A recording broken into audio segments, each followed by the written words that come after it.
Hello and welcome back to all dear students. So again we are here to study our important question in important question series. So students आज का हमारा topic रहेगा chemical kinetics. इसमें हम discuss करने वाले हैं रासायनिक बल गतिकी केमिकल काइनेटिक्स के सारे इंपॉर्टेंट क्वेश्चन जो बोर्ड एग्जाम्स में आ चुके हैं. तो स्टार्ट करते हैं बच्चों फटाफट. सो फर्स्ट क्वेश्चन है व्हाट इज केमिकल काइनेटिक्स, है ना. इस तरह का क्वेश्चन आ सकता है क्योंकि कुछ साल पहले बोर्ड एग्जाम में आया था what is surface chemistry, first year रसायन किसे कहते हैं. ठीक है, तो इसको थोड़ा सा पढ़ के जाएंगे. तो बच्चों केमिकल काइनेटिक्स जो है केमिस्ट्री की ब्रांच है, रासायनिक बल गति की रसायन विज्ञान की शाखा है. ठीक है, तो अगर आपको इंग्लिश में लिखना है तो आप लिखेंगे ब्रांच ऑफ केमिस्ट्री. ठीक है, branch of chemistry which deals with study of. ठीक है,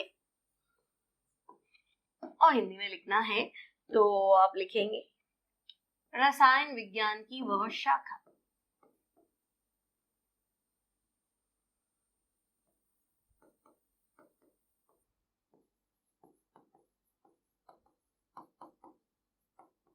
जिसके अंतर्गत, ठीक है, branch of chemistry which deals with study of, है ना. क्या पढ़ना है इसके अंदर? तो बच्चों काइनेटिक्स में हम सबसे इंपॉर्टेंट चीज पढ़ते हैं रेट ऑफ रिएक्शन. ठीक है, अब रेट ऑफ रिएक्शन होता है बच्चों अभिक्रिया वेग, है ना. रसायन विज्ञान की वह शाखा जिसके अंतर्गत, यहां ही लिखना है इसके बाद, अभिक्रिया वेग, रेट ऑफ रिएक्शन को पढ़ना है. सेकेंड है बच्चों factors affecting to rate of reaction. ठीक है, मतलब रिएक्शन की स्पीड, रेट ऑफ रिएक्शन है ना, रिएक्शन की speed. Factors affecting to are लिख दो रेट ऑफ रिएक्शन. अभिक्रिया वेग को प्रभावित करने वाले कारक. ठीक है, अभिक्रिया वेग को प्रभावित करने वाले कारक. ठीक है, लैंग्वेज आपको बनानी है, लिखना अपने आप है, वैसे शॉर्ट में लिख रहे हैं. एक्चुअली दोनों लैंग्वेज है तो थियोरी लिखने में थोड़ा सा रहता है इश्यू. ठीक है, और तीसरा टर्म के देखो, पहला रेट ऑफ रिएक्शन पढ़ना है, अभिक्रिया का वेग स्पीड चेक करना है. सेकंड स्पीड को अफेक्ट करने वाले फैक्टर लाइक टेम्परेचर, प्रेशर, कुछ भी हो सकता है, वो हमें स्टडी करना है. और थर्ड जो है ना बच्चों वो है मैकेनिज्म ऑफ रिएक्शन. ठीक है, मैकेनिज्म ऑफ रिएक्शन यानी अभिक्रिया की क्रियाविधि. ठीक है, इन तीन को अगर हम स्टडी करते हैं, ठीक है, क्रियाविधि का अध्ययन करते हैं, तो केमिस्ट्री की उस ब्रांच को आपको बोलना है केमिकल काइनेटिक्स. ठीक है, नेक्स्ट क्वेश्चन है बच्चों आपके पास. In a reaction when concentration of reactant is increased 2 times, rate increases 4 times, order will be. तो बच्चों जनरली क्या होता है, तो हम कहेंगे रेट इक्वल्स टू होता है K और कंसंट्रेशन की पावर N, है ना. अगर मैं तुम्हें कहूँ कोई रिएक्शन का रेट एक्सप्रेशन लिखो, वेग व्यंजक लिखो, तो रेट यानी कि वेग, तो हम कहेंगे वेग इक्वल्स टू K, कंसंट्रेशन यानी सांद्रता की पावर N. ठीक है, अब आपसे कहा गया कि इसको मान लो मैंने दे दिया इक्वेशन 1. ठीक है, अब आपसे कहा गया कि कंसंट्रेशन तो हमने डबल कर दी, तो K लिख दो. कंसंट्रेशन आपने कर दी ट्वाइस, जितनी भी थी पता नहीं कितनी थी उसकी ट्वाइस. ठीक है, और बच्चों जो रेट है वो 4 गुना हो गया, तो रेट की जगह लिख दो 4 इंटू रेट, है ना. नया वेग क्या है तो मैं कहूंगी 4 गुना है पहले का, तो ये हो गया इक्वेशन 2. अब बच्चों इक्वेशन 2 बाय इक्वेशन 1 कर दो. आज ब्रश ले रही हूं, थोड़ा फटाफट लिखा जाता है इससे. ठीक है, तो इक्वेशन 2 बाय इक्वेशन 1 कर दो, है ना. तो क्या हो जाएगा, तो देखो, तो तुम्हारे पास फाइनल आएगा 4 इक्वल्स टू, क्योंकि 4 into rate upon rate, rate cut जाएगा, के कट जाएगा, कंसंट्रेशन कैंसिल हो जाएगा, तो आएगा बच्चों 4 इक्वल्स टू 2 की पावर n, और 4 को लिख दो 2 की पावर 2 इक्वल्स टू 2 की पावर n. सही है ना. 4 को 2 का स्क्वायर लिख दूं तो बच्चों बेस सेम है, आधार समान है तो घातें बराबर होती है, पावर सेम, तो n इक्वल्स टू 2, यानी वो कहना चाह रहा है कि यहाँ पे ऑर्डर ऑफ रिएक्शन जो है वो आपका 2 है, सेकेंड ऑर्डर है. तो तुम सोचो पावर 2 है ना, दुगना कर रहा हूं, आंसर 4 गुना हो रहा है, यानी 2 की पावर 2 पे चल रहा है, तो कोटि यानी कि अभिक्रिया की ऑर्डर ऑफ रिएक्शन 2. नेक्स्ट है how rate is affected on increasing surface area. तो बच्चों पृष्ठीय क्षेत्रफल रिएक्टेंट का, क्रिया कारक का पृष्ठीय क्षेत्रफल बढ़ाने से रेट कैसे अफेक्ट होगी। तो तुम बताओगे देखो कि सरफेस एरिया बढ़ाएंगे, मैं सिर्फ की पॉइंट लिखूंगी बच्चों, आपको इनको डालना है अपने आंसर के अंदर। तो सरफेस एरिया बढ़ाएंगे ना तो रिएक्टेंट छोटा छोटा हो जाएगा, है ना। सरफेस एरिया कैसे बढ़ाएंगे, कूट पीस के पाउडर में कन्वर्ट करके। तो सरफेस एरिया बढ़ाएंगे तो कांटेक्ट साइट्स, ठीक है, कांटेक्ट साइट्स बढ़ेंगी, क्रिया कारक की संपर्क सतह। तो आपको लिखना है ऑन इंक्रीजिंग सरफेस एरिया बढ़ाते ही कांटेक्ट साइट्स जो है वो बढ़ती है। उससे स्पीड क्या हो जाए, जितनी ज्यादा सरफेस होगी उतना ज्यादा कांटेक्ट में आएंगे रिएक्टेंट एक दूसरे के, और स्पीड क्या हो जाएगा, बढ़ जाएगा, ठीक है। और वो वैसे ही पूछ रहा है क्या अफेक्ट होगा, तो सरफेस एरिया बढ़ेगा तो सीधी सी बात है रेट जो है वो बढ़ जाएगी, अभिक्रिया वेग बढ़ जाएगा, ठीक है। नेक्स्ट है what will be time taken to radio active carbon 14 to reduce from 200 milligram to 25 milligram, T half दे रखा है। अब बच्चों रेडियो एक्टिव डिसइंटीग्रेशन है ना, जब भी रेडियो एक्टिव शब्द आ जाए वो सब फर्स्ट ऑर्डर को फॉलो करता है, प्रथम कोटि की अभिक्रिया को फॉलो करता है, सीधा याद रखना है, ठीक है। क्योंकि यहाँ उलझ हो गया मैं कौन सा फॉर्मूला लगाऊं, जीरो ऑर्डर लगाऊं, फर्स्ट ऑर्डर लगाऊं, तो वैसे ही गड़बड़ है, ठीक है। तो रेडियो एक्टिव शब्द सुनते ही फर्स्ट ऑर्डर, ठीक है। तो जब हमने कह दिया फर्स्ट ऑर्डर तो सबसे पहले दिया है टी हाफ, है ना। तो पहले आपको लिखना है बच्चों फॉर फर्स्ट ऑर्डर, है ना। फर्स्ट ऑर्डर रिएक्शन क्यों, तो आप ब्रैकेट में लिख सकते हैं सभी रेडियो एक्टिव अभिक्रियाएं प्रथम कोटि का पालन करती है, all radio active disintegration reactions follows first order kinetics. और नहीं टाइम नहीं है तो आपको इतना लिखना है। अब बच्चों फर्स्ट ऑर्डर के लिए के का जो फॉर्मूला था वो था 0.693 अपॉन टी हाफ, है ना। अगर आपको हाफ लाइफ पीरियड दे रखा है तो हम कहेंगे हाफ लाइफ तो दे रखा है, और 0.693 को खोल के लिखना है तो हम ऐसे लिख सकते हैं 2.303 into 0.3010 divided by T half है हमारे पास 5760, और के तो टाइम इनवर्स हो जाएगा, ईयर इनवर्स, ठीक है। अब आपको पूछा है बच्चों कि ये ना 200 मिलीग्राम से कम होके कितना हो गया, तो हम कह रहे हैं 200 मिलीग्राम से कम होके 25 मिलीग्राम हो गया। तो देखो इनिशियल अमाउंट तो है बच्चों 200, शुरू में कितना था 200, रिमेनिंग अमाउंट है बची कितनी है, तो मैं कह रही हूँ 25 मिलीग्राम, ठीक है। फर्स्ट ऑर्डर काइनेटिक्स में वैल्यू पुट कर दो, तो बच्चों फॉर्मूला है K equals to 2.303 divided by T log base 10 R naught by R। Formula याद होना चाहिए, इंपॉर्टेंट डायरेक्ट फॉर्मूला याद सकते हैं, ये फर्स्ट ऑर्डर काइनेटिक्स का फॉर्मूला है, ठीक है। अब क्या करें, तो K की वैल्यू तो ये रही ना आपके पास 2.303, है ना, इनटू 0.3010 अपॉन तो भाई 5760 इक्वल्स टू अगेन 2.303, टाइम तुम्हें फाइंड करना है log 10 R नॉट, यानी शुरू में है बच्चों 200 और ये है 25, ठीक है। आगे सॉल्व करो तो भाई ये चीज तो कैंसिल कर दो, ये तो गए। अब 200 अपॉन 25 तो बच्चों ये हो गया 8, और log 8 को लिख दू 2 की पावर 3, ठीक है। तो आगे चले,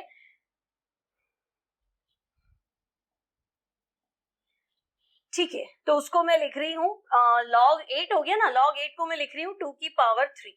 तो अब देखो यहां से टाइम फाइंड करते तो बच्चों t इक्वल्स टू क्या है 5760 ऊपर ले लेते, 5760 डिवाइडेड बाय कितना हो जाएगा, तो हम कहेंगे t ऊपर आ गया 5760 ऊपर चला गया 0.3010, और इसको देखो ये सॉल्व कर रही हो, यहां बनाती हूँ log 8 को लिख सकती हूं मैं log 2 की पावर 3, पावर आगे आ जाएगी 3 log 2, और बच्चों log 2 वापस वही होता है 0.3010, ठीक है। तो अब हम चलते हैं 5760 डिवाइडेड बाय 0.3010, ठीक है। ये दोनों डेटा सेट हो गया, उसको मुझे लिखना है 3 इंटू log 2 है अगेन 0.3010, ठीक है। नीचे कुछ नहीं, डिवाइडेड बाय 1 लिख देती हूँ, है ना। अब ये कैंसिल हो जाएगा 0.30 तो आपका आंसर जो आएगा that will be 5760 multiply with 3 years, 3 half life लग जाएगी। ठीक है, ऐसे आपको करना है। शॉर्ट में करना था तो आप ऐसे कर सकते थे, देखो 200 से 100 होने में एक हाफ लाइफ खर्च हो जाएगी, जैसे फिजिक्स में भी करते थे ऐसे क्वेश्चन। भाई हाफ लाइफ मतलब इनिशियल का आधा हो जाना, तो 200 से 100 एक हाफ लाइफ खत्म, फिर 100 से 50 दूसरी हाफ लाइफ खत्म, और 50 से 25 तीसरी हाफ लाइफ खत्म। तो 3 हाफ लाइफ लगेंगी, तो 3 अर्धायुकाल तो एक अर्धायुकाल 5760 है ना, मल्टीप्लाई विद 3 कर दो। डायरेक्ट भी कर सकते थे, ठीक है, लेकिन डायरेक्ट कंपटीशन के लिए बोर्ड में पूरा सॉल्व करके देना है। नेक्स्ट है बच्चों, आपके पास एक रिएक्शन है A+2B gives 3C, इसका वेग समीकरण एक्सप्रेशन लिखना है। तो देखो वेग समीकरण में हम लिखते हैं रेट, रेट यानी अभिक्रिया वेग इक्वल्स टू, क्या लिखेंगे, स्टोइकियोमेट्री से लिखना है। तो हम लिखेंगे A तो खत्म होगा, तो भाई A खत्म हो रहा है तो माइनस DA अपॉन DT, ठीक है, इसका मतलब है rate of disappearance of A, A के गायब होने की रेट। अब B भी खत्म हो रहा है तो माइनस, अब 2 मोल है तो 1 मोल खत्म हो रहा है, 2 मोल खत्म हो रहे हैं तो स्टोइकियोमेट्रिक कोफिशिएंट से डिवाइड कर देंगे, है ना, क्योंकि ये पर मोल पे है, 2 पे है तो 2 से डिवाइड कर दो, तो माइनस 1/2 dB/dt। और बच्चों C बन रहा है 3 है तो 1/3 dC/dt, dC/dt C के बनने की रेट, आगे प्लस लिख दिया तो बनने की, माइनस लिख दिया तो गायब होने की, और स्टोइकियोमेट्री तो 1/3 कर दिया। नेक्स्ट बच्चों ये है ester hydrolysis in acidic medium, ठीक है, ये पूरा क्वेश्चन आ सकता है। अब देखो बच्चों ester hydrolysis in acidic medium तुम्हें दे दिया इथाइल एसीटेट, ठीक है, एथिल एसीटेट प्लस जल, और मीडियम एसिडिक है, और प्रोडक्ट आपका एसिटिक एसिड प्लस इथेनॉल है, ठीक है। अब बच्चों इस रिएक्शन में क्या होता है, तो हम कहेंगे इस रिएक्शन में वाटर कंसंट्रेशन बहुत ज्यादा एक्सेस में होती है, और ऐसी कोई भी केमिकल रिएक्शन जिसमें वाटर कंसंट्रेशन एक्सेस में होती है उसमें स्पीड एक्सेस वाले रिएक्टेंट पे डिपेंड नहीं करती, जो बहुत ज्यादा होता है ना उसमें स्पीड डिपेंड नहीं करती। तो हम कहेंगे इसके लिए क्या होगा, तो भाई इसके लिए रेट एक्सप्रेशन आएगा, रेट यानी कि अभिक्रिया वेग इक्वल्स टू K और एस्टर कंसंट्रेशन, ठीक है। तो भाई रेट एक्सप्रेशन में कंसंट्रेशन टर्म सांद्रता पद की पावर तो एक ही है ना, तो बच्चों कंसंट्रेशन टर्म की जो पावर होती है वो तो ऑर्डर होता है, तो इस अभिक्रिया के लिए ऑर्डर ऑफ रिएक्शन तो आप कहेंगे एक, लेकिन कितने मॉलिक्यूल्स पार्टिसिपेट कर रहे हैं तो मैं कहूंगी 2 जने भाग ले रहे, है ना। तो बच्चों अगर 2 मॉलिक्यूल पार्टिसिपेट कर रहे हैं तो मॉलिक्यूलैरिटी, ठीक है, यानी कि अणु संख्यता, तो वो आपको बतानी है 2। अब रिलेशन बता दो, तो हम कहेंगे मॉलिक्यूलैरिटी ऑर्डर ऑफ रिएक्शन का दुगना है, मॉलिक्यूलैरिटी क्योंकि उसने रिलेशन पूछा है, नंबर काट सकता है वो, है ना, आपने पूरा लिख दिया लेकिन वो कह रहा नहीं तुमने संबंध तो बताया नहीं दोनों के बीच में, तो मॉलिक्यूलैरिटी इक्वल्स टू यहाँ पे 2 into ऑर्डर ऑफ रिएक्शन।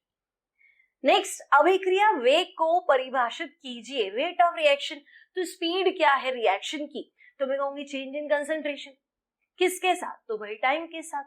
किसकी कंसंट्रेशन, तो हम कहेंगे रिएक्टेंट है तो घटेगा और प्रोडक्ट है तो बढ़ेगा, तो कुछ भी हो सकता है ना। तो आपको लिखना है चेंज इन कंसंट्रेशन,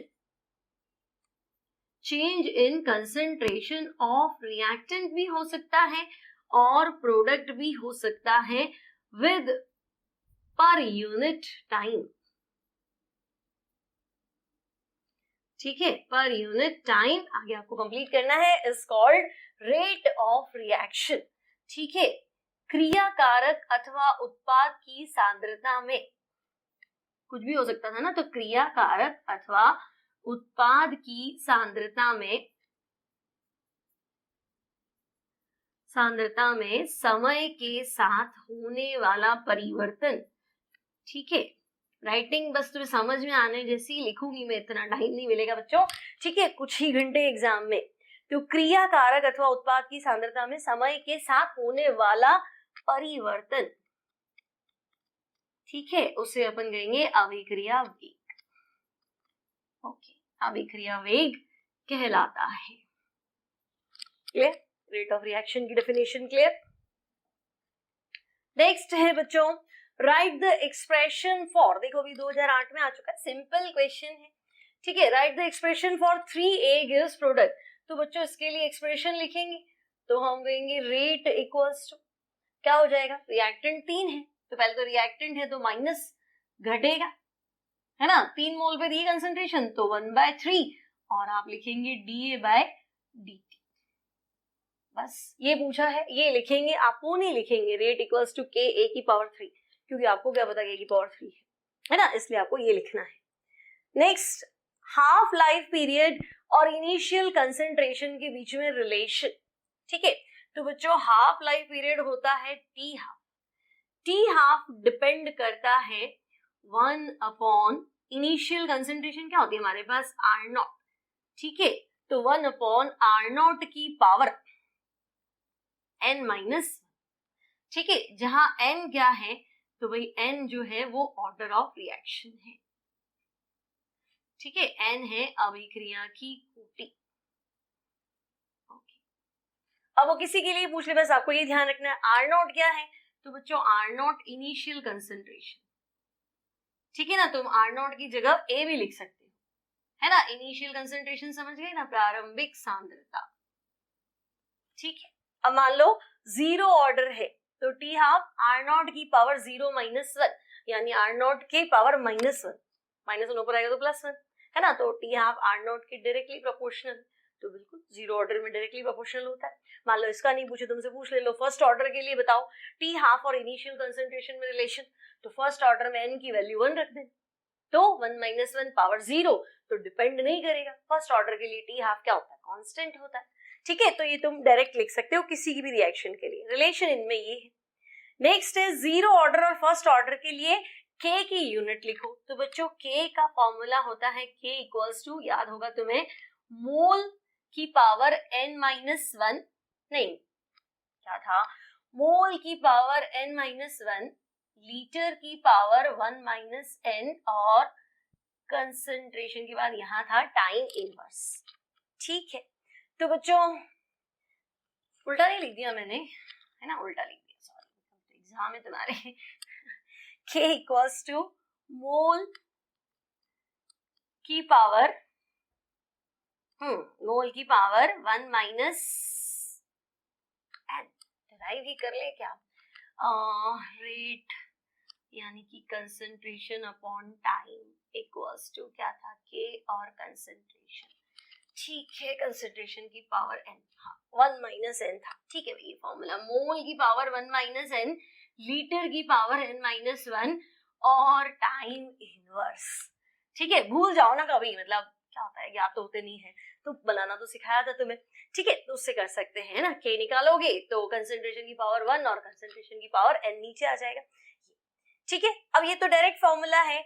अब बच्चों आपके पास है 0 ऑर्डर और फर्स्ट ऑर्डर, ठीक है, तो मुझे बताओ 0 ऑर्डर की बात करूं, शून्य कोटि, तो मुझे बताओ 0 ऑर्डर में n बराबर क्या हो जाएगा, 0 हो जाएगा, ठीक है। तो सीधा फॉर्मूला लगाएंगे, तो K इक्वल्स टू n की वैल्यू 0 रखो, तो मोल लीटर इनवर्स और टाइम अगर सेकंड में लिखूं तो सेकंड इनवर्स, ठीक है। अब फर्स्ट ऑर्डर के लिए तो 1 - 1 0, यहाँ पे 1 - 1 0 और टाइम इनवर्स, तो बच्चों फर्स्ट ऑर्डर के लिए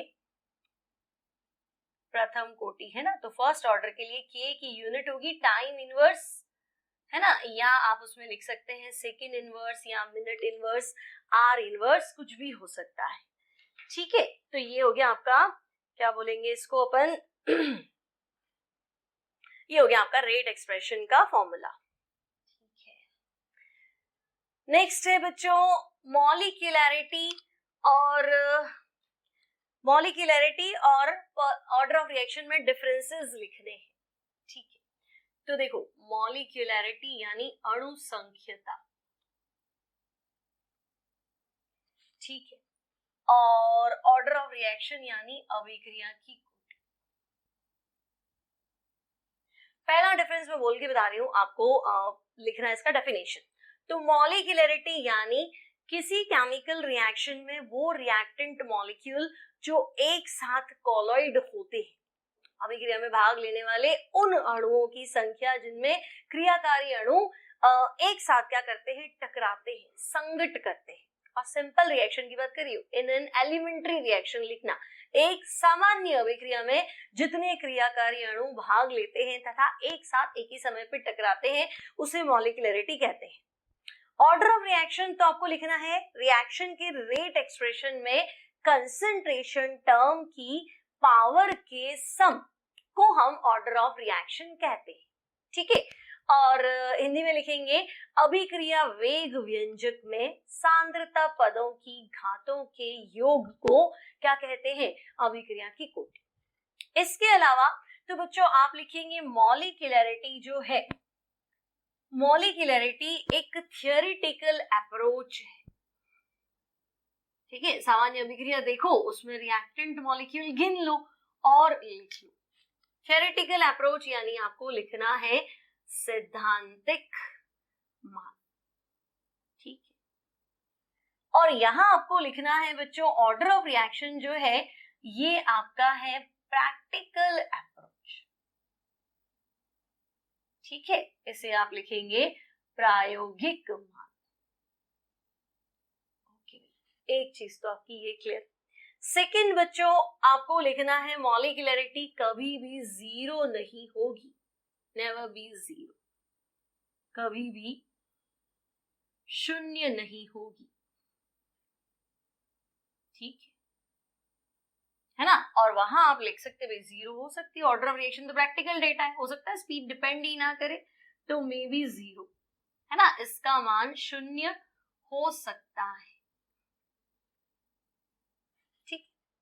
अब बच्चों मॉलिक्यूलरिटी हमेशा होल नंबर होगी, ऑलवेज होल नंबर, ओके। और ऑर्डर ऑफ रिएक्शन तो आप कहेंगे होल नंबर होगा तो ठीक है, होल नंबर पूर्णांक भी हो सकता है और मे बी फ्रैक्शन, ठीक है। आपको लिखना है पूर्णांक भी हो सकता है ना, पूर्णांक अथवा भिन्नात्मक, फ्रैक्शन भिन्नात्मक हो सकता है, ठीक है। थोड़ा हिंदी मेरा खराब है, चेक करेंगे, ठीक है बच्चों। नेक्स्ट है for which reaction order and molecularity same and for which different. तो बच्चों एक मॉलिक्यूल पार्टिसिपेट कर रहा है तो फर्स्ट ऑर्डर, दो मॉलिक्यूल पार्टिसिपेट कर रहा है तो सेकंड ऑर्डर, और तीन मॉलिक्यूल पार्टिसिपेट कर रहा है तो थर्ड ऑर्डर। ऐसा हो सकता है लेकिन वो होती है एलिमेंट्री रिएक्शन, प्राथमिक अभिक्रियाएं। तो आपको बताना है दोनों का आंसर देखो, जब ये पूछ रहा है सेम, है ना, मैं पूरा नहीं लिख रही हूं, same molecularity and same order of reaction, तो आपको लिखना है for this is possible for elementary reaction, ठीक है। हिंदी में आप लिखेंगे प्राथमिक अभिक्रियाएं, ओके, उनके लिए ऐसा हो सकता है।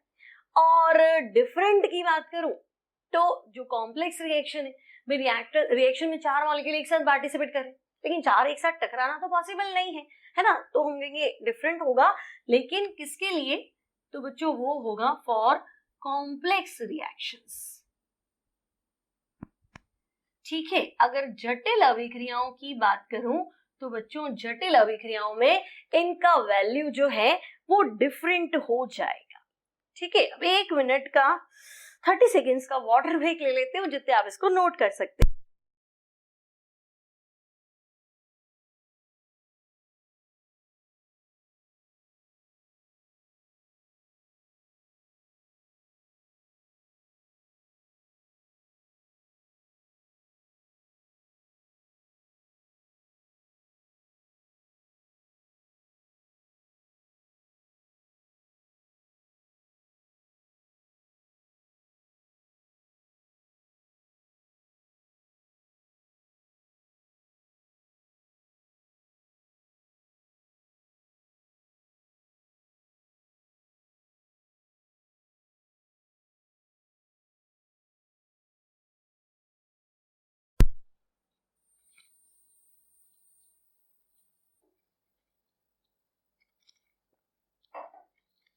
ओके, सो नेक्स्ट क्वेश्चन पे right the order of following reactions. तो बच्चों ये 2014 में क्वेश्चन आ चुका है, आपको ये कुछ रिएक्शंस के नाम दिए हैं और आपको पूछा है कि इनका ऑर्डर बताओ, अभिक्रिया की कोटि बताओ।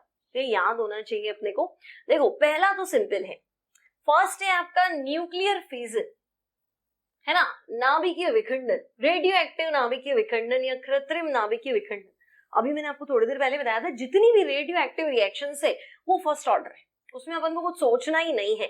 तो हमने कह दिया रेडियो एक्टिव शब्द देते ही हमारा सीधा आंसर हो जाएगा फर्स्ट ऑर्डर रिएक्शन।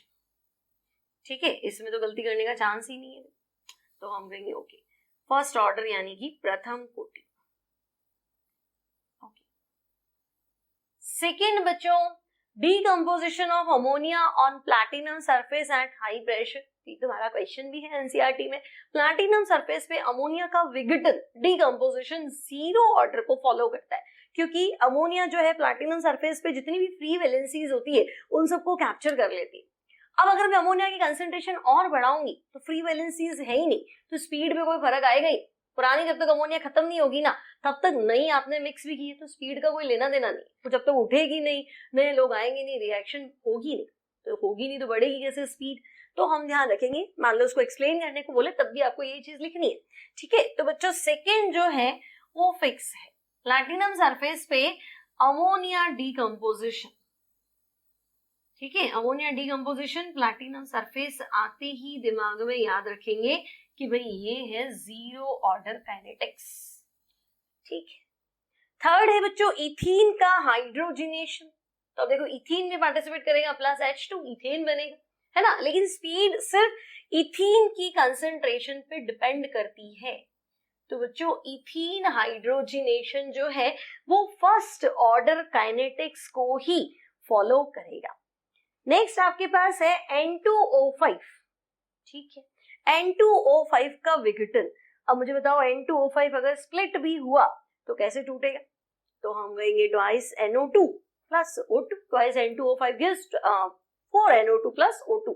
तो इसमें भी स्पीड जो है वो सिर्फ N2O5 की कंसेंट्रेशन पे डिपेंड करेगी।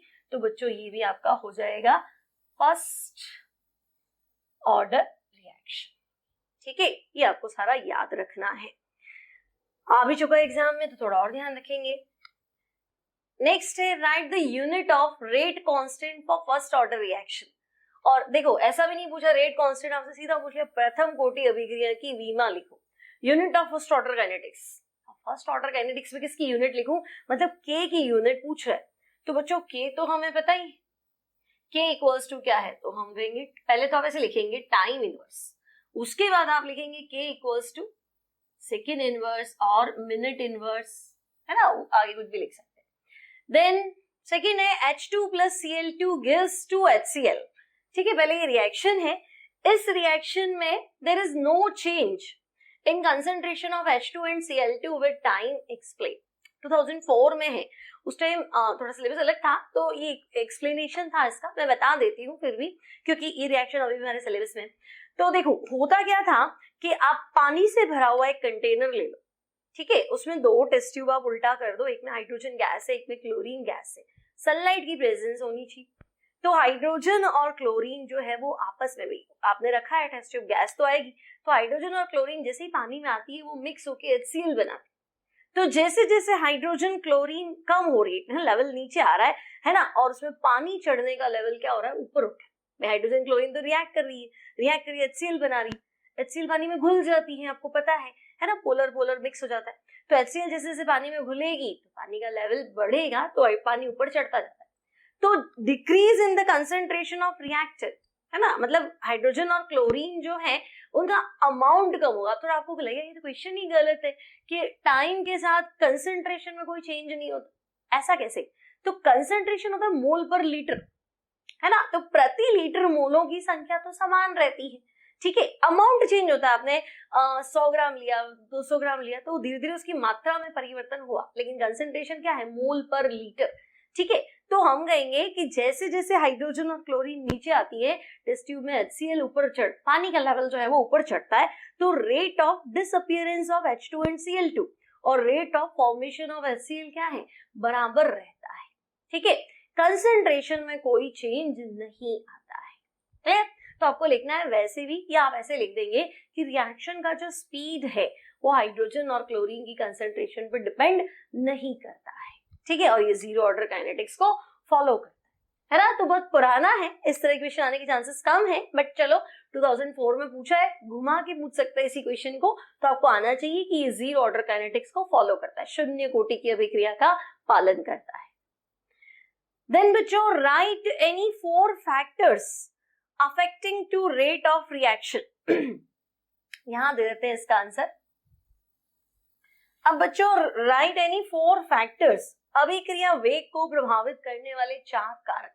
तो देखो, सबसे पहला कारक आपको लिखना है कंसंट्रेशन ऑफ रिएक्टेंट, ठीक है। अब आपको के ऊपर तो अभी पढ़ा, तो भाई वो तो जीरो ऑर्डर है ना, जीरो ऑर्डर तो एक अलग चीज है। बाकी अभिक्रिया में क्रिया कारक की सांद्रता, जितना ज्यादा रिएक्टेंट लेहोगी, है ना, स्पीड जो है वो उतनी ही ज्यादा रहेगी, ठीक है। स्पीड कंसंट्रेशन ज्यादा रखोगे तो स्पीड जनरली ज्यादा ही रहती है। सेकेंड फैक्टर आपको लिखना है बच्चों टेम्परेचर। टेम्परेचर बढ़ाते तो आपको हर 10 डिग्री पे स्पीड दुगना तिगुना हो सकता है, तो टेम्परेचर यानी ताप। थर्ड, अभी आपने पढ़ा था एक सरफेस एरिया ऑफ रिएक्टेंट, है ना, सरफेस एरिया ऑफ रिएक्टेंट यानी क्रिया कारक का पृष्ठीय क्षेत्रफल। इस पे भी क्या होगा, ले देखिए, स्पीड जो है वो डिपेंड करेगा,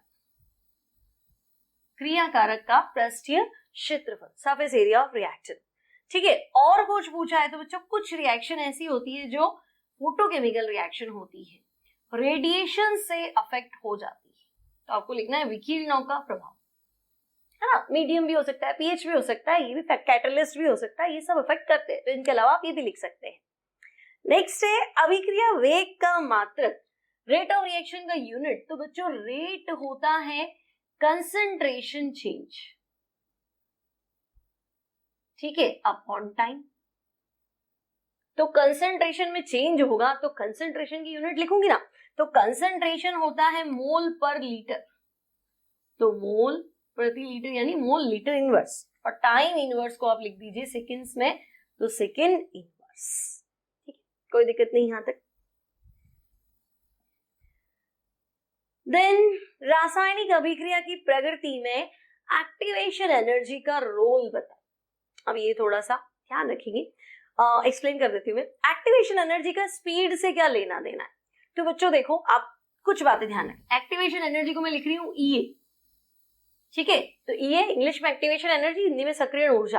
तो आपको लिखना है अगर ईए की वैल्यू कम है तो रिएक्शन की स्पीड जो है, स्पीड नहीं लिखे हम इस चैप्टर में, रेट लिखते हैं, रेट ऑफ रिएक्शन जो है वो फास्ट है, ठीक है। एक्टिवेशन एनर्जी डिसाइड करेगी कि आपकी स्पीड तेज है कि कम है ना, मतलब एक्टिवेशन एनर्जी हाँ डिसाइड करेगी कि रिएक्शन की स्पीड तेज है कि कम है।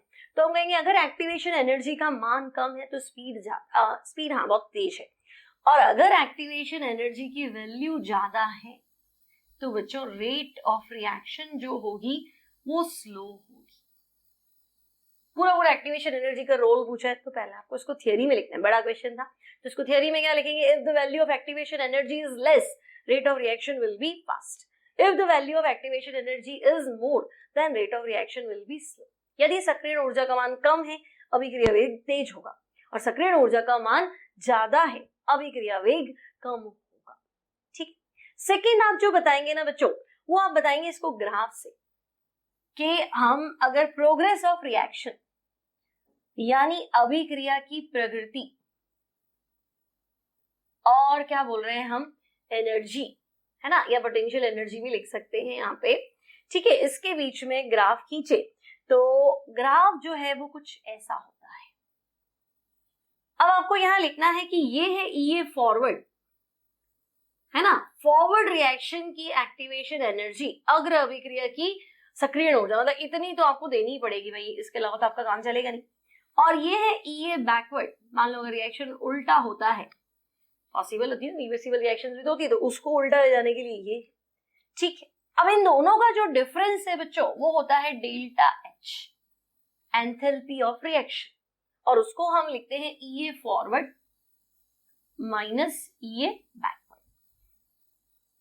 ठीक है, ये पूरा एक्सप्लेन करना है। पहले 2 लाइनें वो लिखेंगे, ग्राफ बनाएंगे, ये हमारा एनर्जी क्या है, ये हमारा एक्टिवेशन एनर्जी है ना। यहाँ आपको लिखना है ई, ये इज, तो हम कहेंगे एक्टिवेशन एनर्जी। ठीक है, अब ये ग्राफ में देखो यहाँ जो ये डिफरेंस आ रहा है ना, ये डिफरेंस जो है ये डेल्टा एच है।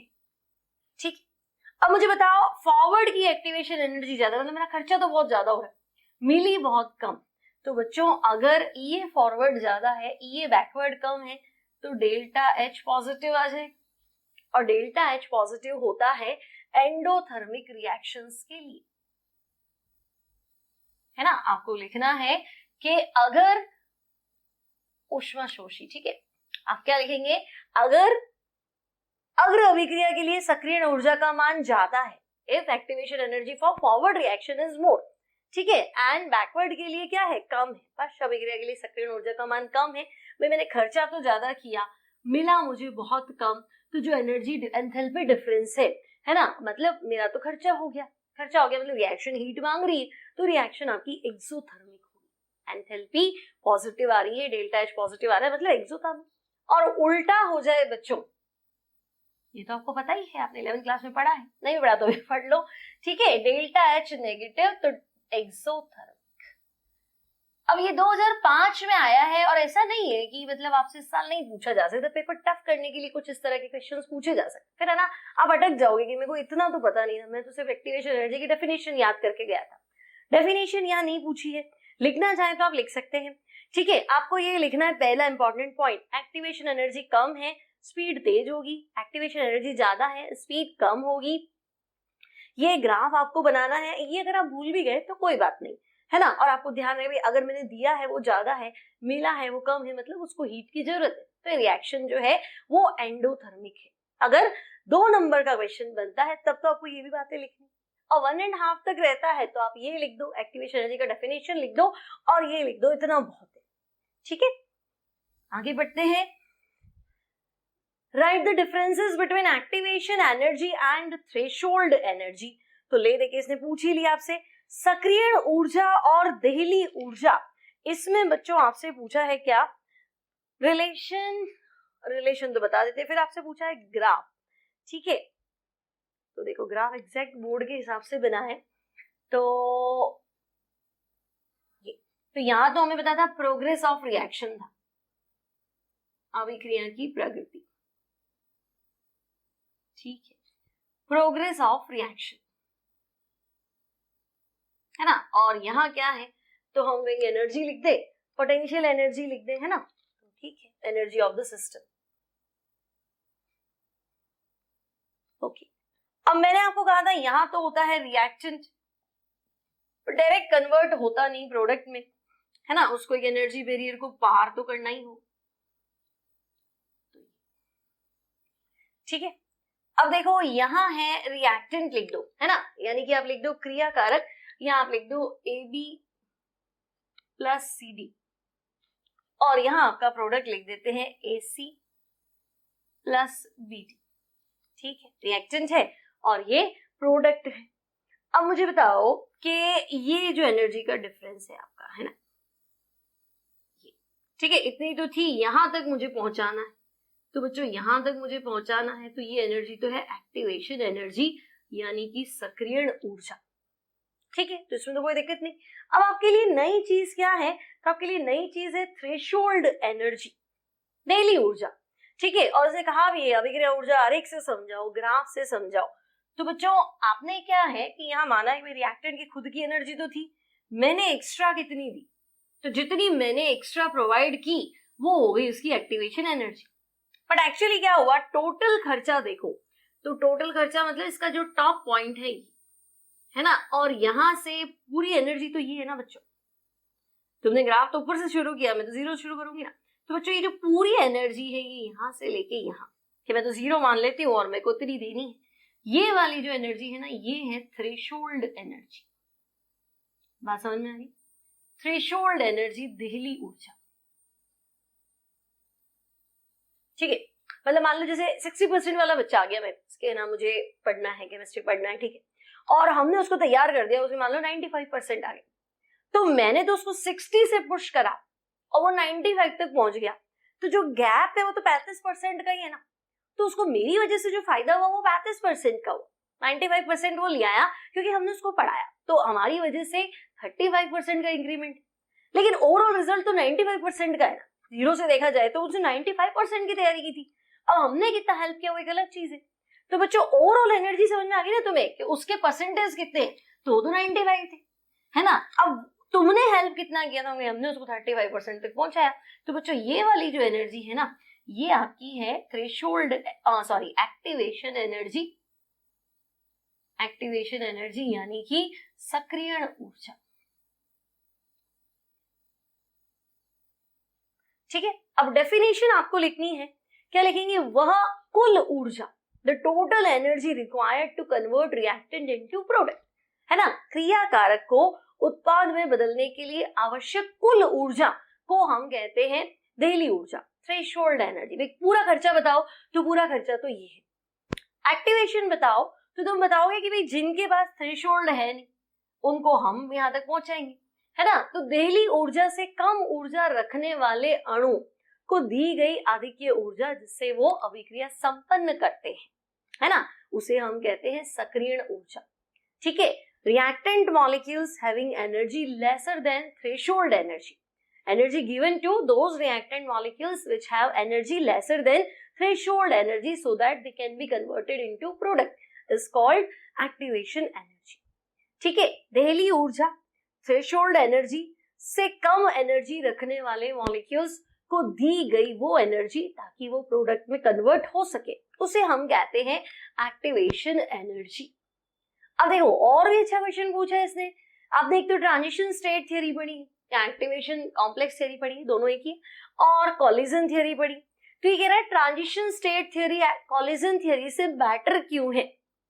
तो बच्चों ट्रांजिशन स्टेट थ्योरी आपने पढ़ी थी कि मान लो रिएक्टेंट ए बी है और सी डी है, वो डायरेक्ट तो प्रोडक्ट बनाएगा नहीं, पहले ए और बी के बीच का बॉन्ड लूज होगा, सी और डी के बीच का बॉन्ड लूज होगा और एक ढीले ढाले बॉन्ड से बनी हुई स्पीशीज बनेगी जिसे हम कहते हैं सक्रिय संकर एक्टिवेशन कॉम्प्लेक्स।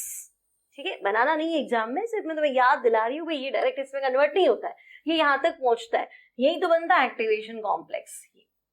ठीक है, अब ये बेटर क्यों है, क्योंकि ये बिल्कुल करेक्ट है ना, पुराने बॉन्ड टूटेंगे और नए बॉन्ड बनेंगे, जबकि कॉलिजन थ्योरी का मानना है कि रिएक्टेंट मॉलिक्यूल्स में जितनी कॉलिजन्स होंगी स्पीड उतना तेज होगा। तो आपको लिखना है अकॉर्डिंग टू कॉलिजन थ्योरी, टक्कर सिद्धांत के अनुसार greater the number of collisions, जितनी ज्यादा टक्करें होंगी अभिक्रिया वेग उतना ही ज्यादा होगा, rate of reaction will be faster, but all the collisions are not effective, परंतु सभी टक्करें प्रभावी नहीं होती है। ठीक है, इसलिए अभिक्रिया का वेग अच्छे से निर्धारित करना संभव नहीं होता है या एग्जैक्ट निर्धारित करना संभव नहीं होता है ना, it is not easy to determine rate of reaction with the help of collision theory, exact rate of reaction with the help of collision theory, so that activated complex theory is better than collision theory। ठीक है, सक्रिय संकर सिद्धांत संक्रमण अवस्था सिद्धांत टक्कर सिद्धांत से बेहतर है क्योंकि सभी टक्करें प्रभावी नहीं होती है, इसलिए टक्कर सिद्धांत से अभिक्रिया का सही निर्धारण नहीं किया जा सकता। ठीक है, मन से लिखना है, मैं लिखूंगी फिर तुम रटोगे, मैंने तुम्हें एक्सप्लेन कर दिया, इन बातों को तुम्हें उस पर डालना है। ठीक है, 2010 में क्वेश्चन आ भी चुका है। नेक्स्ट है बच्चों हाफ लाइफ पीरियड क्या है। फर्स्ट ऑर्डर के लिए आपको प्रूव करना है कि टी हाफ इनिशियल कंसंट्रेशन पे डिपेंड नहीं करता। तो बच्चों हाफ लाइफ पीरियड तो आप लिख देंगे अर्धायुकाल। ठीक है, हाफ लाइफ पीरियड यानी पहले तो आपको लिखना है वह समय, है ना। की पॉइंट्स क्या है कि आपने ये नहीं लिखा, आपने लिख दिया जो क्रियाकारक अपनी प्रारंभिक सांद्रता का आधा हो जाता है, when reactant becomes half of its initial concentration, तो क्या आधा हो जाता है, तो वो टाइम अगर वो नहीं लिखा तो फिर की पॉइंट गया, है ना। तो वो पहले चेक करेगा आपने क्या लिखा है, तो वह समय जिसमें क्रियाकारक अपनी प्रारंभिक सांद्रता का आधा हो जाता है, उस समय को हम क्या कहते हैं अर्धायुकाल, द टाइम इन विच या eight which product concentration becomes half of the initial concentration of reactant, या initial concentration of reactant becomes concentration of reactant becomes half of the initial concentration। दोनों लिख सकते हैं भी। 100 लिया, 50 बचा, तो बची हुई कंसेंट्रेशन इनिशियल की आधी, और 50 बचा तो प्रोडक्ट 50 ही तो होगा, तो प्रोडक्ट कंसेंट्रेशन भी इनिशियल की क्या है, आधी। तो चाहे ऐसे लिखो चाहे वैसे लिखो, एक ही बात है, ठीक है। वो समय है ना, वो टाइम जिसमें रिमेनिंग कंसेंट्रेशन ऑफ रिएक्टेंट, क्रिया कारक की बची हुई सांद्रता half of the initial concentration, प्रारंभिक सांद्रता की आधी होती है, उसे हाफ लाइफ पीरियड कहेंगे, ठीक है। अब है कि ये डेफिनेशन तो आप लिख देंगे फर्स्ट ऑर्डर के लिए। तो बच्चों फर्स्ट ऑर्डर के लिए मैं लिखूं फॉर्मूला, सबसे पहले K equals to 2.303 upon T log base 10 R0 by R, ठीक है। आपको पूरा समझाना है यहाँ पे R0 क्या है, तो आपको लिखना है यहाँ पे R0 है इनिशियल कंसेंट्रेशन, ठीक है भाई, R0 है प्रारंभिक सांद्रता, ठीक है। और R क्या है बच्चों, तो R है रिमेनिंग कंसेंट्रेशन, ठीक है, रिमेनिंग कंसेंट्रेशन यानी कि शेष सांद्रता, ठीक है। अब बच्चों T हाफ की बात है, तो आप बताएंगे जब टाइम जो है वो हाफ लाइफ पीरियड के बराबर आ गया, T equals to T half आ गया, तो रिमेनिंग कंसेंट्रेशन, बची हुई कंसेंट्रेशन इनिशियल की आधी हो जाएगी। ये इक्वेशन 1, ठीक है, इसको रख दो पुटिंग इन इक्वेशन 1, ठीक। समीकरण 1 में अगर मैं मान रख दूं तो बच्चों K इक्वल्स टू हो गया 2.303, T की जगह मैं लिख देती हूँ T हाफ log बेस 10, ठीक है। R0 तो है, R की जगह मुझे लिखना है R0 बाय 2 पर आ जाएगा। अब मुझे बताओ R0 कैंसिल कर देते हैं, T हाफ इधर ले आती हूँ, तो बच्चों T half equals to 2.303 divided by K log base 10 log 2 होता है 0.3, तो बच्चों T half equals to 0.693 by K। तो इस फॉर्मूले में आपको दिख रहा है कि T हाफ R0 पर डिपेंड नहीं कर रहा, फॉर्मूले में R0 है ही नहीं, तो हम कहेंगे T half equals to 0.693, constant है, K भी कांस्टेंट है, तो हम लिखेंगे भाई T हाफ जो है वो आपका कांस्टेंट है, यानी किसी पे भी डिपेंड नहीं कर रहा है, ठीक है। देन बढ़ते आगे, नेक्स्ट क्वेश्चन है बच्चों, derive integrated rate expression for first order kinetics, ठीक है। तो पूरा डेरिवेशन करना है आपको फर्स्ट ऑर्डर काइनेटिक्स का। तो देखो सबसे पहले आपको लिखना पड़ेगा let a chemical reaction, Hindi में लिखेंगे माना एक रासायनिक अभिक्रिया A gives प्रोडक्ट, ठीक है, A gives उत्पाद, फॉलोज फर्स्ट ऑर्डर काइनेटिक्स, प्रथम कोटि की अभिक्रिया का पालन करती है, ठीक है, फॉलोज फर्स्ट ऑर्डर काइनेटिक्स, ठीक है। अब तो हम कहेंगे देखो मान लो टाइम 0 है, तो बच्चों टाइम 0 है तो इसकी कंसेंट्रेशन R0, अब 0 टाइम पे प्रोडक्ट तो होगा नहीं, तो ये 0। अब मान लो T टाइम है, तो बच्चों T टाइम मतलब अब थोड़ी रिएक्शन हो चुकी, तो शुरू में R0 था, अब थोड़ा खत्म हो जाएगा, थोड़ा बचेगा, तो बची हुई कंसेंट्रेशन जो है वो R, प्रोडक्ट कंसेंट्रेशन हो जाएगी R0 माइनस R, ठीक है। यहाँ आपको लिखना है बच्चों हियर R0 इक्वल्स टू, तो आप लिखेंगे R0 है इनिशियल कंसेंट्रेशन, क्रिया कारक की प्रारंभिक सांद्रता, और R जो है बच्चों वो है रिमेनिंग कंसेंट्रेशन, है ना, क्रिया कारक की शेष सांद्रता, ठीक है। दोनों जगह आपको लिखना है initial concentration and remaining concentration of reactant, ठीक है। तो R0 है, R है। अब तो देखो रिएक्टेंट है तो घटेगा, तो मैं कहूंगी रेट लिखो, तो तुम कहोगे rate equals to minus dr by dt, है ना, अभिक्रिया वेग, तो R के रिस्पेक्ट A के रिस्पेक्ट में, तो देखो T समय पे इसकी कंसेंट्रेशन R है, बची घटेगा तो माइनस है, और चेंज लिखना है तो dr by dt। First order kinetics को फॉलो कर रहा है तो K, तो बच्चों T समय पे इसकी सांद्रता R है, कंसेंट्रेशन R है, तो R की पावर हो जाएगा 1, ठीक है। तो बच्चों माइनस dr इक्वल्स टू क्या हो गया, तो हम कहेंगे dr बाय r क्या हो गया, तो हम कहेंगे k dt। ठीक है, dt यहाँ लिया हो, r यहाँ लिया हो, दिस इज इक्वेशन।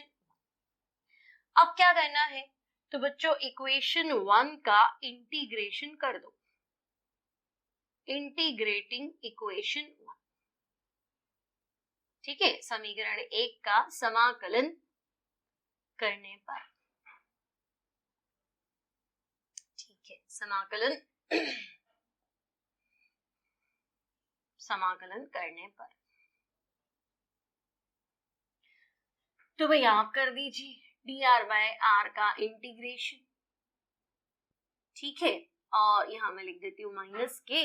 ठीक है, माइनस कहीं भी लिख सकते हैं ना, और dt का इंटीग्रेशन। ठीक है, अब dr बाय r का इंटीग्रेशन होता है log base r ln r। ठीक है, माइनस के dt का इंटीग्रेशन t, लिमिट नहीं लिखी है तो बच्चों इंटीग्रेशन कांस्टेंट आएगा i। This is equation 2। ठीक है, फिर आपको लिखना है कि भाई यहाँ पे i क्या है, तो यहाँ i है इंटीग्रेशन कांस्टेंट। ठीक है, i इंटीग्रेशन कांस्टेंट, समाकलन स्थिरांक।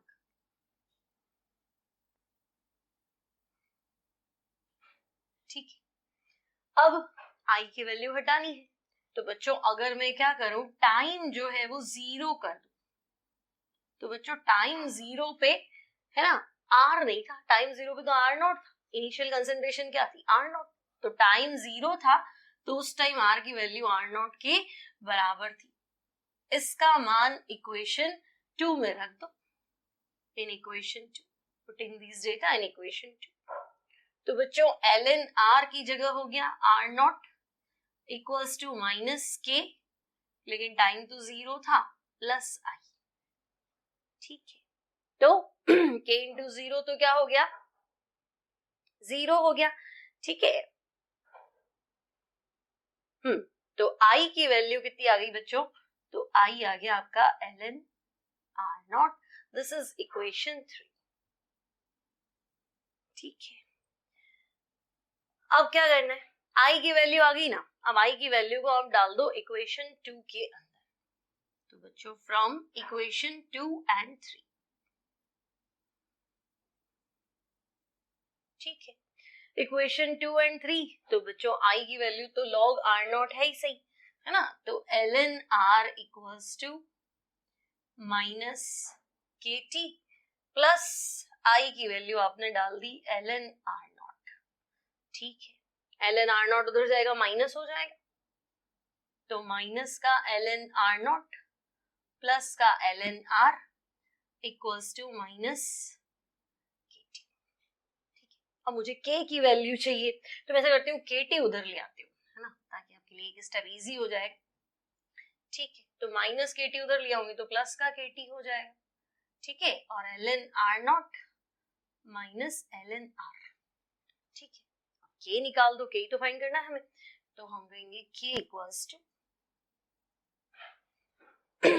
तो k निकाल दोगे, k कितना आएगा, तो हम कहेंगे k equals to 1/t ln r naught minus ln r, log a minus log b क्या होता है, log a अपॉन b, तो k equals to 1/t ln r naught by r। अब बच्चों ln नेचुरल लॉग है, log base e है, और log base e को log बेस 10 में कन्वर्ट करना है, तो 2.303 से मल्टीप्लाई करेंगे, तो यहाँ आएगा k equals to 2.303 upon t log base 10 r naught by r। ठीक है, दिस इज इक्वेशन 4। ठीक है, तो बच्चों आपको इसके आगे पूरा लिखना है। Equation 4 is integrated rate expression for first order kinetics. समीकरण 4 प्रथम कोटि की अभिक्रिया का समाकलित वेग समीकरण है। सिंपल है, जीरो ऑर्डर भी आता तो आपको सेम करना था, पावर 1 की जगह पावर 0 कर दो, एज इट इज सेट करो, आएगा। व्हाट इज इंस्टेंटेनियस रेट, तात्क्षणिक वेग बताओ, और जीरो ऑर्डर काइनेटिक्स को इंटीग्रेटेड रेट एक्सप्रेशन बताओ। तो इंस्टेंटेनियस वेग, इंस्टेंटेनियस रेट, तो आप कहेंगे कि reaction, rate of reaction at a particular moment, है ना, किसी निश्चित क्षण पर अभिक्रिया का वेग तात्क्षणिक वेग कहलाता है।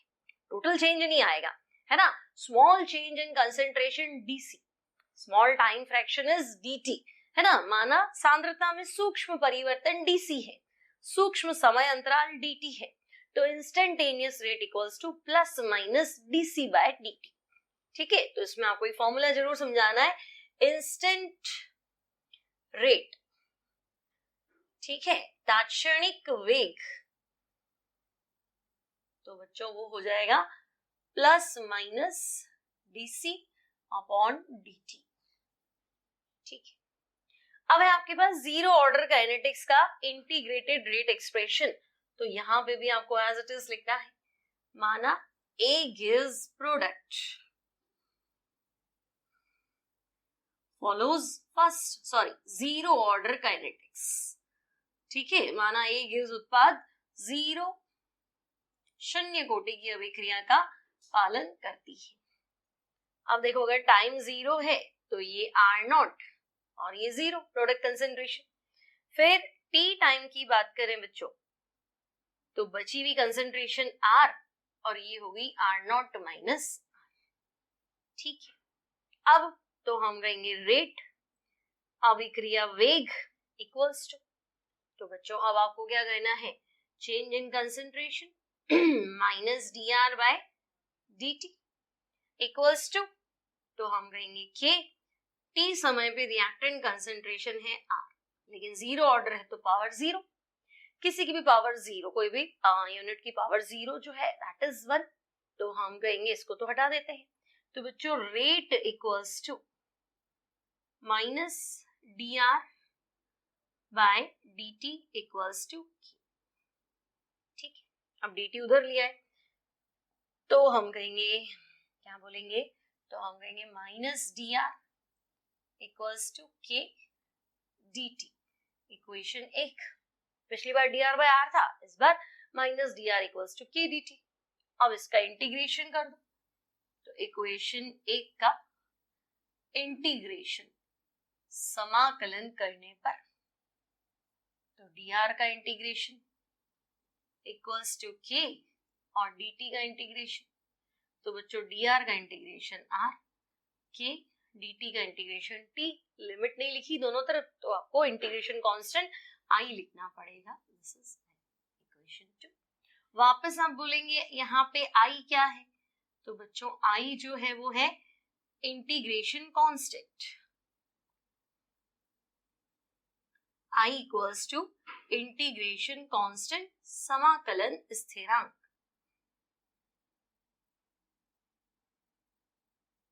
ठीक है, i equals to integration constant. अब क्या करना है, i की वैल्यू हटानी, मतलब i की वैल्यू लानी है, तो बच्चों अगर हम क्या करें टाइम जीरो कर दे, तो टाइम जीरो पे r इक्वल्स टू R0 हो जाता है ना। अगर आपके पास टाइम जीरो है तो r की जगह कितना रखना पड़ेगा, R0। ठीक है, पुटिंग इन इक्वेशन 2, आप इसको समीकरण 2 में इसका मान रख दो। ठीक है, तो बच्चों माइनस r की जगह हो गया R0, k t की वैल्यू कितनी होगी, टाइम तो जीरो रखना है, ठीक है, प्लस i, तो आपको मिला i equals to minus R0। This is equation 3। अब बच्चों i की वैल्यू माइनस R0 आप इक्वेशन 2 में डाल दो, तो फ्रॉम इक्वेशन 2 एंड 3, ठीक है, इक्वेशन 2 में 3 की वैल्यू पुट कर दो, तो पहचान लिया आपने क्या हो जाएगा, minus r equals to K T, है ना, और i की जगह क्या लिखना है, माइनस का R0। ठीक है, R0 उधर ले जाओ, साइन चेंज हो जाएगा, तो बच्चों R0 minus r equals to K T, k equals to R0 minus r upon. ठीक है, तो ये हो गया तुम्हारा इक्वेशन 4, है ना, और आपको लिखना है equation 4 is integrated rate expression for zero order reaction. ठीक है, शून्य कोटि की अभिक्रिया का समाकलित वेग समीकरण। ठीक है, ये आपको ध्यान रखना है। दोनों सिंपल है, कुछ भी आ जाए दोनों कर सकते हो, है ना, ऐसा कोई इश्यू नहीं है। Next, a first order reaction completes 90% in 2 hours. तो पहले तो फर्स्ट ऑर्डर है, तो बच्चों टाइम तो है 2 घंटे, है ना। अब तुम सोचो 90% कंप्लीट हो रही है, तो दिमाग लगाओ 90% तो कंप्लीट हो गई, है ना। तो शुरू में तो मैं ले लेती हूँ 100 R0 की वैल्यू, और 90% कंप्लीट हो गई तो बचा कितना, तो बचा 10। 90% पूर्ण हो गई तो खत्म हो गई ना 90%, तो रिमेनिंग कंसंट्रेशन R, बची हुई सांद्रता, तो वो 10। शुरू में हमने 100 मान लिया, परसेंटेज में तो आपको रेट कांस्टेंट और हाफ लाइफ पीरियड दोनों निकालने हैं। तो पहले रेट कांस्टेंट का फॉर्मूला, तो बच्चों हम कहेंगे K equals to 2.303 divided by time कितना लिया था 2 घंटे, तो 2 log बेस 10 100 अपॉन 10, तो log 10 आ गया। और बच्चों K equals to 2.303 upon 2 log 10 की वैल्यू कितनी है, तो log 10 की वैल्यू तो 1 है ना। तो ये हो गया R इनवर्स, घंटा था ना यूनिट, तो R inverse, this is equation 1।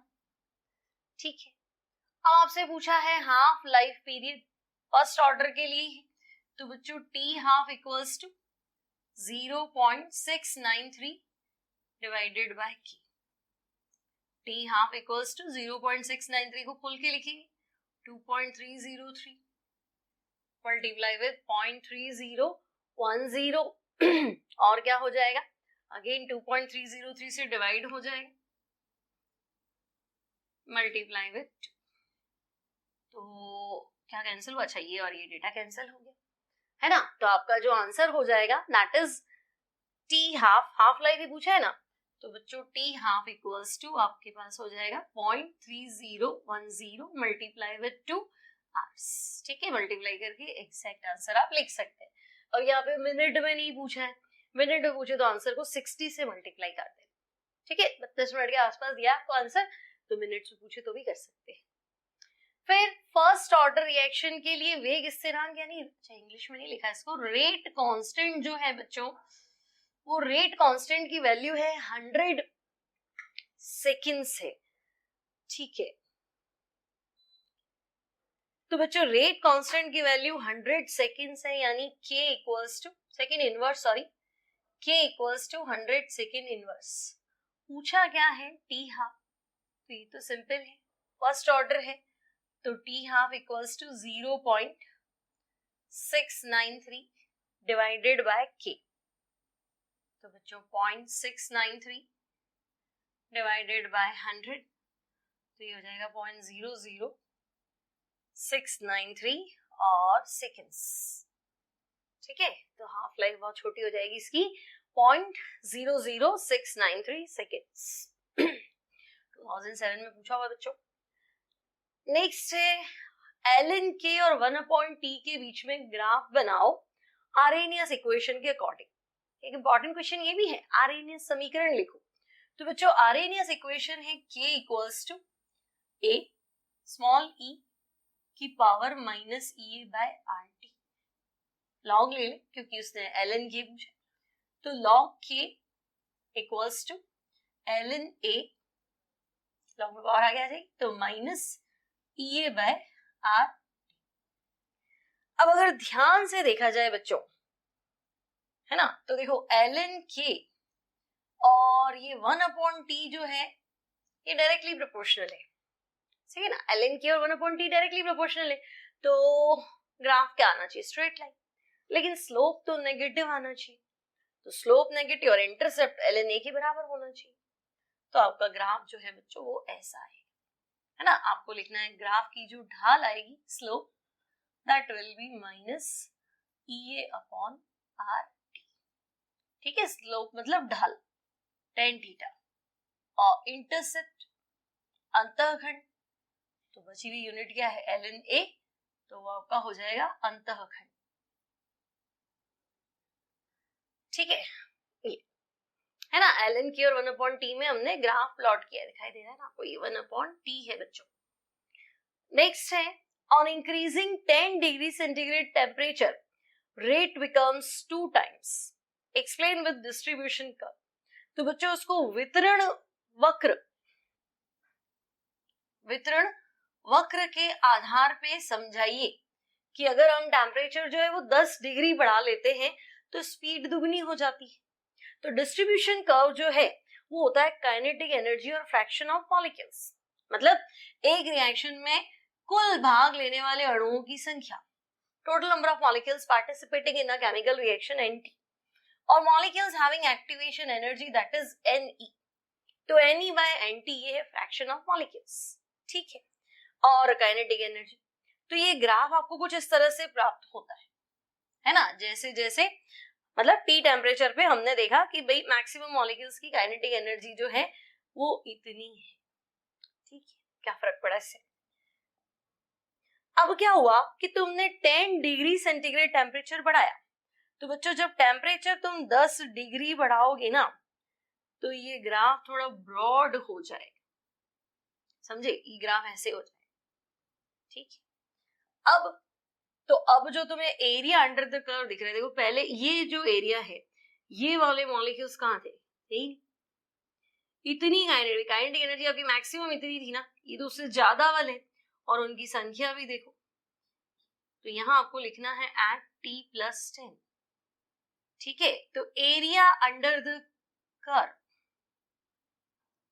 ठीक है, एरिया अंडर द कर्व है ना, ये वो मॉलिक्यूल्स है जो T टेम्परेचर पे बच्चों नहीं थे, है ना। T+10 पे आपके पास ये देखिए आपको मॉलिक्यूल्स, ठीक है, तो ये अब अभिक्रिया कर रहे हैं, पहले तो ये कर ही नहीं रहे थे, क्लियर। तो आपको बताना है एरिया अंडर द कर्व, यानी क्या लिखेंगे, वक्र के नीचे का क्षेत्रफल, ठीक है। तो एरिया अंडर द कर्व क्या कर रहा है, उन मॉलिक्यूल्स का फ्रैक्शन दे रहा है, molecule fractions reacting at T+10 temperature. पहले तो रिएक्ट कर ही नहीं रहे थे, T+10 पे वो मतलब रिएक्ट करे ना, एवरेज काइनेटिक एनर्जी से इनकी बढ़ गई एनर्जी, ठीक है। तो वक्र के नीचे का क्षेत्रफल उन अणुओं का अंश है,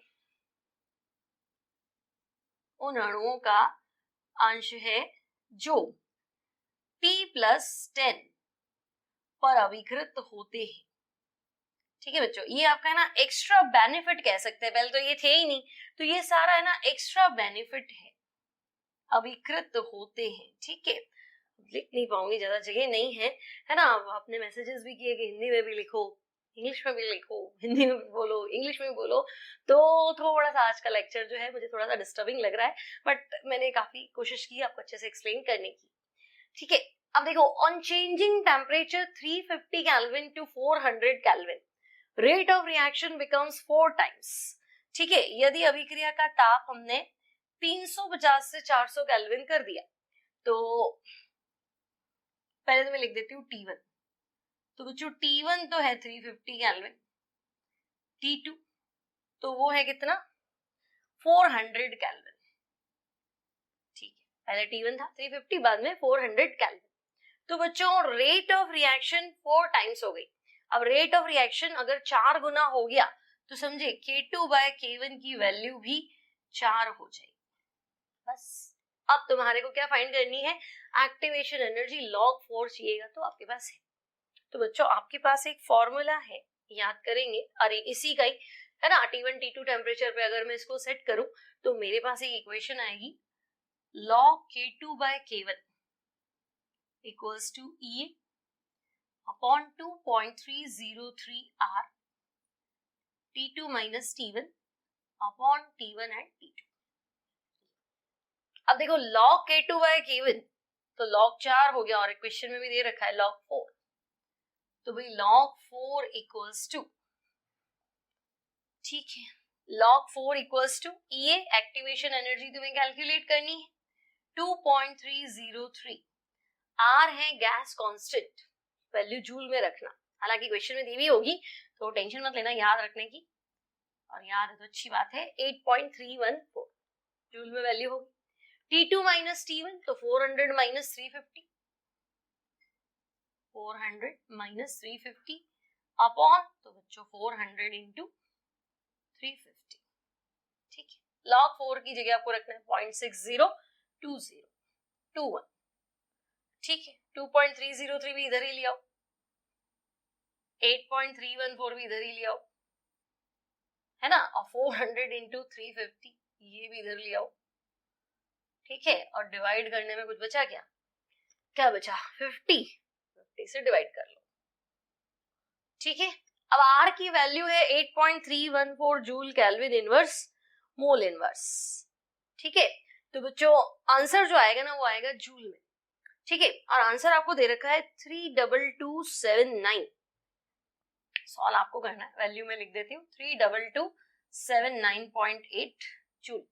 किलो जूल में कन्वर्ट कर दोगे तो 32.2 आ जाएगा, 32.2 किलो जूल आपके पास आएगी एक्टिवेशन एनर्जी, ठीक है। तो 2012 का बोर्ड का क्वेश्चन है, तो आई होप अच्छे से समझ में आ गया होगा। आज मैंने बराबर लिखा है हिंदी में, इंग्लिश में, पूरी कोशिश की है कि आपका तो थोड़ा ज्यादा हौच पौच हो जाएगा, ठीक है। तो बच्चों बहुत कम टाइम है एग्जाम में, है ना, बहुत कम घंटे हैं ऐसे मान ले, तो अच्छा सा आप तैयार कर लेना, ठीक है। बहुत इंपॉर्टेंट क्वेश्चन है, बोर्ड एग्जाम्स में आए हैं, कुछ क्वेश्चन आज आपको नए मिलेंगे, है ना, क्योंकि बोर्ड एग्जाम में इस तरह के क्वेश्चन लिए कभी कभी क्या होता है कि पेपर टफ करना होता है, तो एग्जामिनर क्या होता है ब्लूप्रिंट वगैरह जो सब कुछ छोड़ के वो अपने ही दिमाग से चलता है, और पेपर जो है वो थोड़ा अलग पैटर्न का बनाता है।